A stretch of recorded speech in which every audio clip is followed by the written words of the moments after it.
আমার খাদিজা যখন প্রস্তাব দিলেন, আমার আমিরা হামজা বললেন ঠিক আছে, আমি মোহাম্মদকে একবার জেনে নিয়ে মোহাম্মদের প্রস্তাবটা কি আছে। এবার বাড়িতে আসলে আমার নবীজিকে ডাক দিলে, আমার নবীজি আসলেন, আসার পরে বললেন মোহাম্মদ তোমার বিবাহের প্রস্তাব এসেছে। এমন একটা রাজ দরবার থেকে বিবাহের প্রস্তাব এসেছে, যার বাড়িতে তুমি কাজকর্ম করো, যার নাম হলো খাদিজাতুল কুবরা রাদিয়াল্লাহু তাআলা আনহা। তুমি কি এই বিয়েতে রাজি আছো? আমার নবীজি বললেন চাচা গো, তুমি রাজি আছো কিনা বলো। আমিরা হামজা বলল আমরা তো রাজি আছি। আমার মুহাম্মদুর রাসূলুল্লাহ সাল্লাল্লাহু তাআলা আলাইহি ওয়াসাল্লাম বললেন চাচা তোমরা যদি রাজি হয়ে যাও, আমি নবী আমিও রাজি, কিন্তু আমার তিনটা শর্ত রয়েছে। চাচা গো, তোমরা যখন রাজি তো আমি নবী আমিও রাজি, কিন্তু আমার এর মধ্যে তিনটা শর্ত রয়েছে। আমার নবীজের চাচা আমিরা হামজা বলল কি শর্ত আছে? আমার নবীজি বললেন তিনটা শর্তের মধ্যে প্রথম শর্ত হইল তার যত সম্পদ আছে, অট্টালিকা আছে, জমি জায়গা আছে, সমস্ত সম্পদ অট্টালিকা গুলা গরিব মিসকিন এতিমের মধ্যে বিলি বন্টন করে দিতে হবে। আর দ্বিতীয় শর্ত হইল আমি যে কাপড় যে পোশাকটা দিব ওই পোশাকটা পরিধান করে থাকতে হবে। আর তৃতীয় শর্ত হইল আমি যদি একটা খেজুর খাইতে দিই এক সপ্তাহ পরে ওই সময় ফকির দরবেশ যদি হাজির হয়ে যায়, নিজে এক সপ্তাহ না খাইয়া ওই খেজুরটা ফকিরের মধ্যে বিলি বন্টন করে দিতে হবে। আমিরা হামজা বললাম মুহাম্মদ এটা কি করে সম্ভব, এটা কি করে সম্ভব? কারণ একজন রানী যে জীবনে কোনোদিন পোশাকের অভাব বুঝেনি, যে জীবনে কোনোদিন খাওয়া দাওয়ার অভাব বুঝেনি, যে রানী জীবনে কোনোদিন তোমার বাড়িতে যা আসবে আর বাড়িতে আসার পরে যা সমস্ত জমি জায়গা দান করে এই খেজুর গাছের ছাউনিতে থাকবে, এই খেজুর গাছের ছাউনিতে কোনোদিন থাকেনি, এটা কেমন করে সম্ভব হতে পারে? অতএব ভাতিজা তুমি যদি বিয়ে না করো ডাইরেক্ট বলে দাও, আর যদি বিয়ে করো তো তাও বলে দাও। এই সমস্ত শর্ত দিলে খাদিজা যদি রাজি না হয় তো হয়তো আমাদেরই হয়তো জেলখানায় বন্দি করে দিতে পারে, আটক করে দিতে পারে, যেহেতু ও এখন বাদশা, ও এখন রানী। আমার নবীজি বললেন চাচা গো ওই চিন্তা করতে হবে না, ওই ভাবনা করতে হবে না। একবার খাদিজাতুল কুবরা রাদিয়াল্লাহু তাআলা আনহাকে গিয়ে বলেন আমার খাদিজাতুল কুবরা রাদিয়াল্লাহু তাআলা আনহা রাজি হয়ে যাবে। চাচা আমিরা হামজা বলল না না না, আমার দ্বারা বলা সম্ভব নয়, আমি বলতে পারবো না, এই জন্য বলতে পারবো না। যদি রাগান্বিত হয়ে যায়, যদি আমাকে বন্দি করে দেয়, খবরটা এই জায়গায় এই পর্যন্ত রয়ে গেল, খবর যেন খাদিজাতুল কুবরা রাদিয়াল্লাহু তাআলা আনহার বাড়িতে যেন পৌঁছালো না। একদিন, দুই দিন, তিন দিন, চার দিন, পাঁচ দিন, সাত দিন, এইভাবে দিনগুলো অতিবাহিত হয়ে যায়, কিন্তু আমার খাদিজার বাড়িতে যেন কোনো খবর না যায়। খাদিজার সৈন্যকে ডাক দিয়ে বলল সৈন্য রে, আমি যে প্রস্তাব পাঠাইলাম ওই প্রস্তাবের উত্তর এখনো পর্যন্ত আসলো না, যাও যাও আমিরা হামজাকে একবার ডেকে নিয়ে আসো। আমিরা হামজা রাদিয়াল্লাহু তাআলা আনহুকে ডেকে নিয়ে আসা হলো। এবার আমিরা হামজাকে বলল ও চাচা শোনো গো, আমি যে একটা বিবাহের প্রস্তাব পাঠিয়েছিলাম ওই বিবাহের প্রস্তাবটা কি হইল? আমার চাচা আমিরা হামজা চিন্তা করে হায় রে, এখন যদি এই তিনটা শর্ত বলে দিই হয়তো খাদিজা রেগে যাবে, অতএব তিনটা শর্ত দেওয়ার দরকার নাই, ডাইরেক্ট বলে দিব বিবাহ করবে না। আমিরা হামজা বলল খাদিজা আমার ভাতিজা বিবাহ করবে না বলে দিয়েছে। যেমন এই কথা বলেছে আমার খাদিজাতুল কুবরা রাদিয়াল্লাহু তাআলা আনহা অঝর নয়নে যেন কান্না করতে আরম্ভ করেছে, দুই চোখের পানি যেন আপনার ফেলাতে আরম্ভ করেছে। আমিরা হামজা চিন্তা করে আল্লাহ খাদিজা তো অঝর নয়নে কান্দে কেন? আমার নবীজির চাচা আমিরা হামজা বলল খাদিজা তুমি এইভাবে কাঁদিও না রে মা, তুমি যদি এইভাবে কান্না করো আমি আমিরে হামজা সহ্য করতে পারবো না। ও খাদিজা, আমার ভাতিজা বিবাহ করবে না এটা ডাইরেক্ট বলে নাই, তবে বলেছে বিবাহ আমি করতে পারি, তবে তিনটা শর্ত আছে। আমার খাদিজাতুল কুবরা রাদিয়াল্লাহু তাআলা আনহা বলে, কি তিনটা শর্ত বলো বলো। বলে প্রথম শর্ত হলো তোমার সমস্ত সম্পদগুলো বিলি বন্টন করে দিতে হবে, দান করে দিতে হবে, সাদকা করে দিতে হবে। দ্বিতীয় শর্ত হইল নবী যে কাপড় যে পোশাকটা দিবে সেই পোশাকটা তোমাকে পরিধান করতে হবে। তৃতীয় শর্ত হইল এক সপ্তাহ না খেয়ে অনাহারে আমার নবীর বাড়িতে রয়েছে, ওই সময় একটা খেজুর তোমাকে দিয়েছে, ফকির আসলে নিজে না খেয়ে ওই খেজুরটা ফকিরকে দিয়ে দিতে হবে।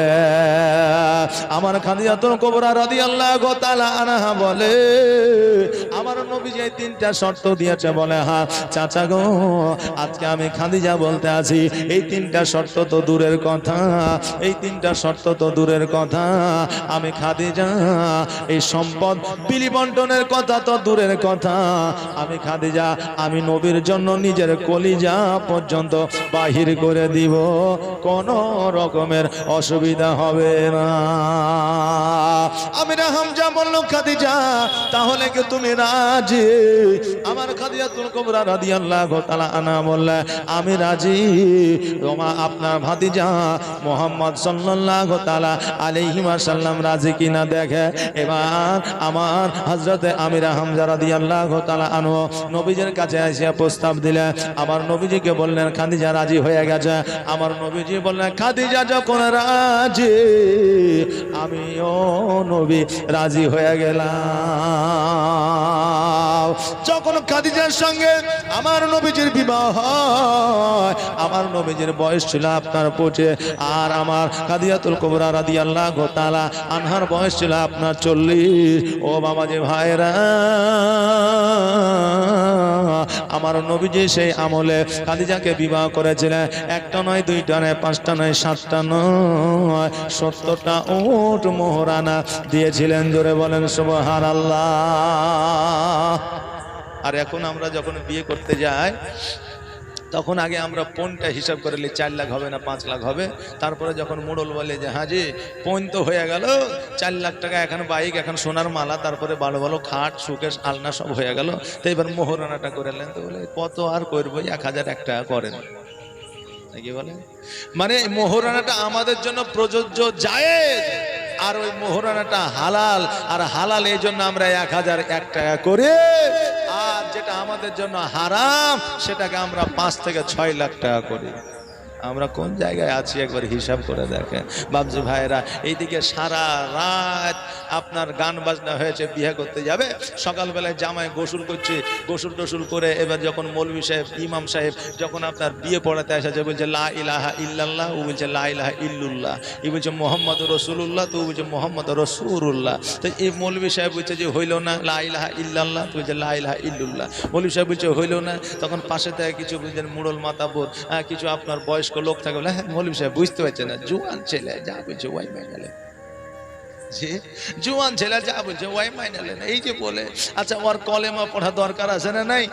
হ্যাঁ, এখন যুবকদের নিউ জেনারেশনের ছেলেদের যদি বলা হয় যে ভাই কলেমাটা পড়ো, তো কলেমা আর জানে না। বলে আরে ভাই তুই যে মুসলমান ঘরের ছেলে, তুই কলেমা পড়িস নি?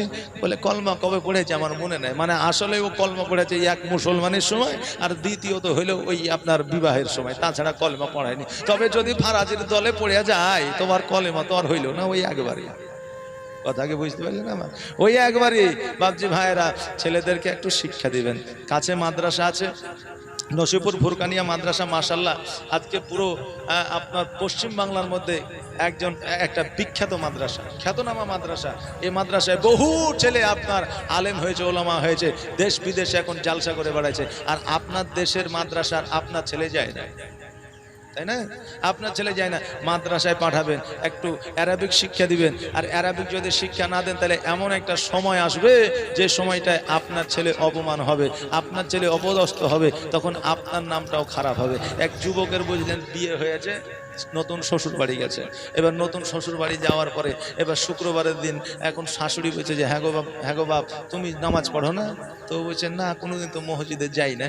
তো এবার যাও মসজিদে নামাজটা পড়ে আসো, নতুন বিয়ে শাদী নতুন জামাই, লোকে কি বলবে, নামাজটা পড়ে আসো। ও বলছে নামাজ তো জীবনেও পড়ি না, নামাজ তো কি কেমন করে পড়ে তাও জানি না। তো বলছে খ্যাপা কথা, নামাজ পড়া আবার জানতে হয়, শিখতে হয়।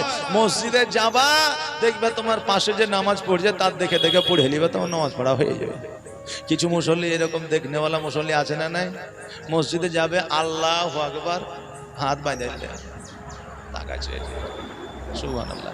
এবার ওকে যদি বলে যে আরে ইমাম সাহেব কি সূরা পড়েছে, লাদ্রি জানি না। আচ্ছা বলতো একামত কখন হয়েছে, খুতবার আজান কখন হয়েছে তাও জানি। ওকে যদি বলা হয় যে তো মসজিদে কটা ফ্যান আছে, তো ডাইরেক্ট হলো 16টা।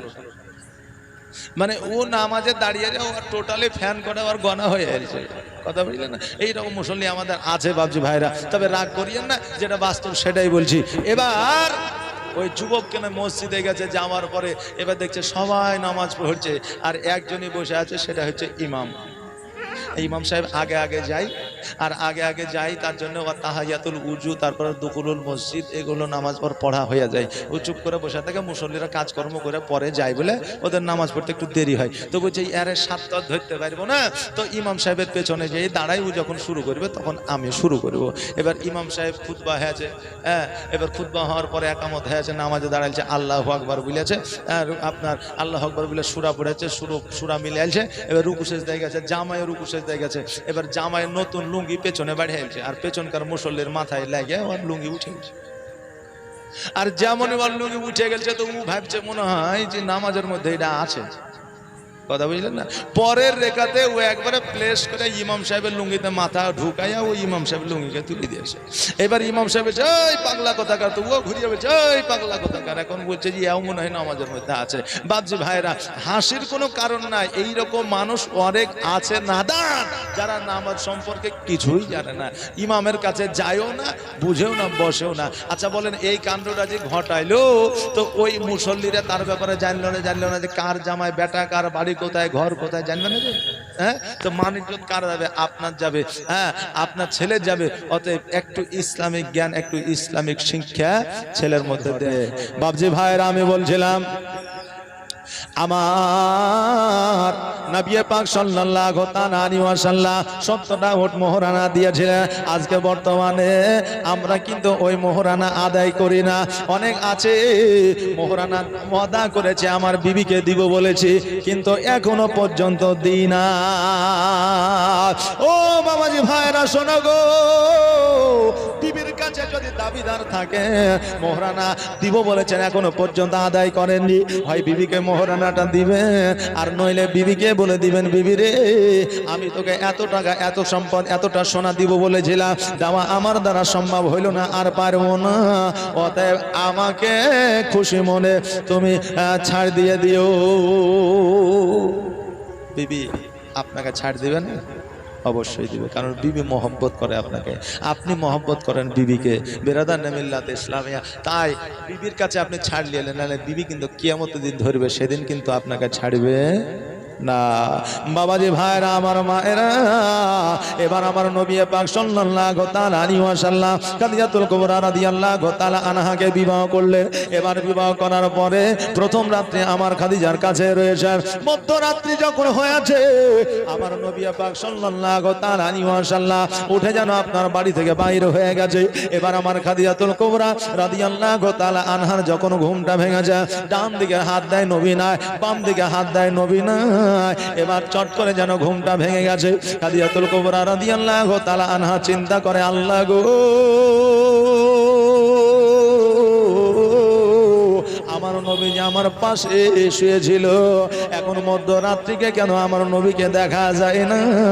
আমার নবীজি কোথায় গেছে, কি করেছে? এবার আমার খাদিজাতুল কুবরা রাদিয়াল্লাহু তাআলা আনহা যেন আমার নবীজিকে রাজপ্রাসাদে আপনার খোঁজাখুঁজি করেছে, কোন জায়গায় যেন নবীকে পাওয়া যায় না। এবার আমার খাদিজা চিন্তা করে, আল্লাহ এত রাত্রিতে নবীকে কোথায় খুঁজবো, কোথায় গেলে পাবো?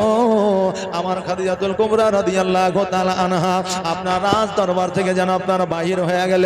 এবার বাহির হয়ে যাওয়ার পরে আমার খাদিজা যেন ডান দিকে তাকায়, বাম দিকে তাকায়, সামনে তাকায়, পেছনে তাকায়, কিন্তু আমার নবীজিকে যেন খুঁজে পাওয়া যায় না। শুভের সাদেকের সময় হয়ে গেছে, আকাশ যেন ঝলমল করছে, সকাল হবে এমত অবস্থায় দেখছে যেন আমার নবীজি পাহাড়ের ওপরে সেজদায় পড়ে ইয়া হাবলি উম্মতি উম্মতি বলে কাঁদে। জোরে বলেন সুবহানাল্লাহ। ওগো দিবানা হইয়া ডাকি তোমায়, সারা দাও না গো একবার। ওগো পাগল হইয়া ডাকি তোমায়, সারা দাও না গো একবার। আর প্রথম যেদিন আসিলে ভবে, আর জিন্ন ইনসা দরদ পড়ে কত গৌরবে। আর প্রথম যেদিন আসিলে ভবে, আর জিন্ন ইনসা দরদ